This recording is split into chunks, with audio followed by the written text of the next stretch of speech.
Hi there, it's great to see you back here on My Property TV for another episode of Homesales, Your Next Move.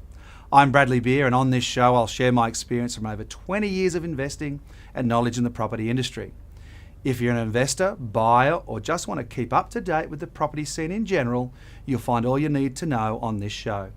Coming up on the show this week, Tara Bradbury gives us the latest property news update and auction roundup. Rodney Bosland will talk all things mortgage broking for both home buyers and investors. And another addition to our home sales buyer toolkit, the weekly cost search. For now, let's cross to Tara Bradbury from BDM Academy for all her latest news and her weekly auction roundup. Thanks, Brad. I'm back this week delivering the latest in property news. In this episode, we learn about one of the city's construction booms that is set to drive the property market. House stays on market with a significant and positive change to a certain Victorian suburb, and the hotspots primed for capital growth in the next year. Now to our first story. An improving Queensland economy and major infrastructure developments in the works will see significant long-term capital growth for the Brisbane property market. The state government has taken great steps to grow its economy, with Brisbane in the midst of a $15 billion infrastructure boom over the next few years. The amazing flow-on effect from this is in the expectation of boosting jobs, and one particular project, the $3.6 billion Queen's Wharf project, is predicted to create more than 11,000 jobs, drive productivity improvements, and help position the state as an attractive investment destination with strong innovation and entrepreneurial culture. And now to the days on market data showing the buyer interest. The Real Estate Institute of Victoria's latest days on market data shows that properties in Melbourne's southwest are being snapped up in much quicker timeframes than this time last year, signaling an intense competition for buyers within this area. For example, the properties in Williams Landing sold 41 days faster this August compared with 2017, while those neighbouring Seabrook were on the market for 35 days fewer. Point Cook listings sold for 19 days quicker, and the days on market for Altona narrowed by 16 days. So if you're looking in this area, be mindful of these stats before your dream property gets snapped up. And now for the 15 capital city hotspots. Research conducted by Location Score has identified 3 of the best performing suburbs within Melbourne, Adelaide, Brisbane, Sydney, and also across in Perth. Suburbs taking the overall top 3 places are as follows, and investors have the best chance of finding high growth and affordable properties in the following areas: Melbourne, Baxter, Dingley Village and Gladstone Park. In Adelaide, Birkenhead, Olara Hill and Ranella. In Brisbane, Ferny Hills, Eaton Hill and Strathpine. In Sydney, Cromer, Narroween and Greenwich. In Perth, Birribah Lake, Kingsley and Glen Forest. One of the more interesting outcomes from the research is that Adelaide locations are seeing some of the strongest results in the demand versus supply. Study its suburbs came in just behind for Melbourne. Are you aware of the hotspots? And you know what, maybe it's time to do a little bit more research in some of these areas. Well, that's it for me today, Brad. Thanks so much for tuning in to the latest property news, and looking forward to seeing you again next week. Thanks, Tara. Certainly plenty going on with property this week. We'll see you back here next week for your next instalment. You may have wondered if there is or should be a difference in how you structure your investment and owner-occupied loans. To answer that question, I asked into the studio Rodney Bosland from Aussie Homeloans to tell us more. Let's see what he has to say. Welcome, and today we've got Rodney Bosland from Aussie Homeloans. Thanks for having me, Brad. Yes, it's been 20 years. It's gone in the blink of an eye. Last 10 years I've been with Aussie. We do a lot of work with investors. It's probably about 35% of our market share. Predominantly it's mum and dad investors. And I think the key thing that we enjoy doing is really helping them achieve their goals. And that's probably what motivates us to get up every day to sit with our customers. Yeah, that, about 35%. That seems to be about the number or percentage of transactions that goes to investors in this country. So, there's a fair few investors involved in there. Any upcoming changes in technology that you see in your space that you think might really affect the property industry? A lot of the banks would like to think they can do it online, and they're bringing in new technology all the time.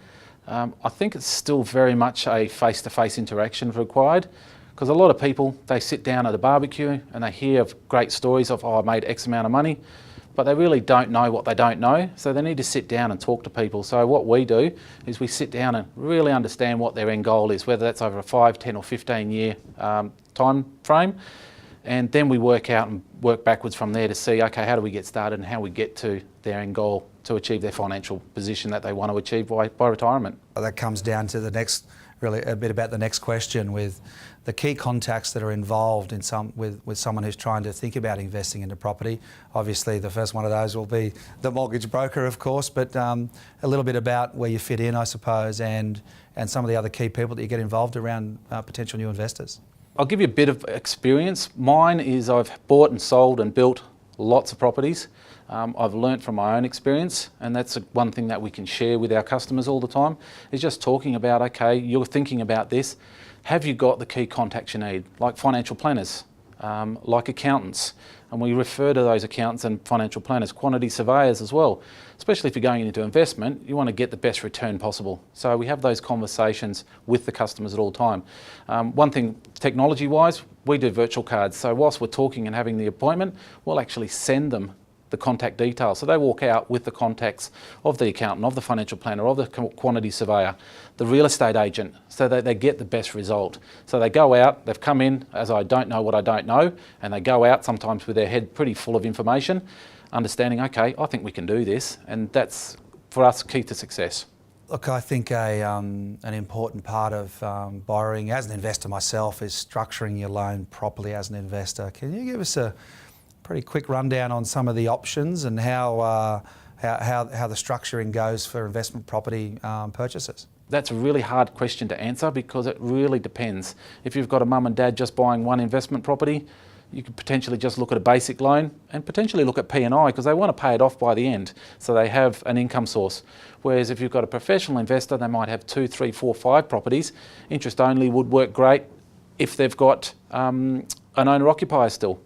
It really can be horses for courses. So whether it's going to be a basic loan or whether it's going to be a package loan with one of the majors, that really comes out of the conversation we have with the customer at the time. Not one fits all, right? Correct, absolutely, absolutely. So yeah, look, owner-occupied versus investment property, a few things that often need to get done a little bit differently. Can you shed any light on some of the different things you do there? Yeah, owner-occupier, ideally, you want to pay it off as quickly as possible, because it's not tax deductible. Whereas an investment property, potentially it is tax deductible, whether that's positively geared or negatively geared. You're asking some really pertinent questions that each customer should ask. They don't necessarily ask. Again, they've just got an idea in their head. I think for owner-occupier though, I'd probably stick with P&I, or sorry, principal and interest. That would be the way I'd recommend, because again, you need somewhere to live when you retire. Rodney, tell us about some of the best ways for an investor to prepare to come and see the mortgage broker, and I assume it's not a shoebox full of information. What we generally do is we send them a customer information form. It's a 4-page document, and it gives us a really good indication of what their situation is before we sit down. But really, the most important part is that hour to hour and a half where we sit down and talk to the customer and really pick their brains, because that's really going to guide them in which direction that they probably could go. Again, we talked previously about an accountant or financial planner.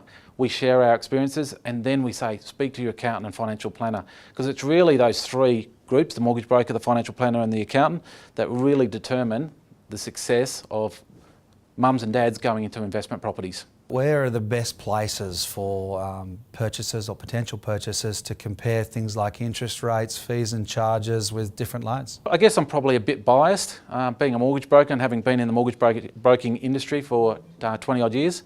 The reason being is on our panel, we've got 24 lenders, and we're very selective with the lenders that we've got on that panel to cover pretty much every scenario that comes across our table. So speaking to a mortgage broker versus going online, and a lot of people do look online, we know the credit policies. We know your scenario once we've spoken to you. We then know the credit policies. We marry them together to get the right fit and get the right loan. So really what I'd suggest is come and speak to a mortgage broker. We'll sit down, spend the time with you, work out what's going to suit you best, or what's the right loan for you, and then from there we can work together over not just now, because it's not just about a product, it's about what's your plan over the next 5, 10 years, 15 years, and working together on that to achieve the goal. The amount of change that's happened in this industry over the short period of time has meant that that's a much different answer to what it was 12 months, 2 years ago. Thanks, Rodney, today. It's been great to hear some of your insights into mortgages and financing properties. Thank you very much. My pleasure, Brad, and nice seeing you again. Thank you. I don't know about you, but I definitely learned something from that interview. Now, as you know, I'm planning on bringing you a lot of great little tips and tools for property buyers, and this week is no exception. Homesales have released a new exciting feature, a weekly cost search function which allows you to search by the real cost to own a property and includes more than just the mortgage cost. You can now search by what you can actually afford per week, not just what the property price is. Most of you will have a budget you know you can afford each week, and this great little tool means you can search under this budget specifically rather than just the property price range. Something even more useful is that the figures differ for investors and owner-occupiers. This is because we know that each owner type will have different costs and tax benefits, and the weekly cost function takes these into account. For example, depreciation for investors and other deductible expenses. It's a great enhancement to an already great site, and it's definitely going to make your own search a whole lot easier. Take a look at homesales.com.au where you can find this tool to use for your next move. That brings us to the end of our second show. You'll be able to catch me every week for the latest Home Sales Your Next Move episode. Head on over to our site, homesales.com.au, to view our listed and sold properties Australia-wide and access amazing investor tools that will allow you to make comprehensive decisions in your property search. If you'd like to keep up to date with our latest resources, check out our website or follow us on social media accounts, Facebook, Instagram, Twitter, and LinkedIn. Thanks for being with us, and I'll see you again next week.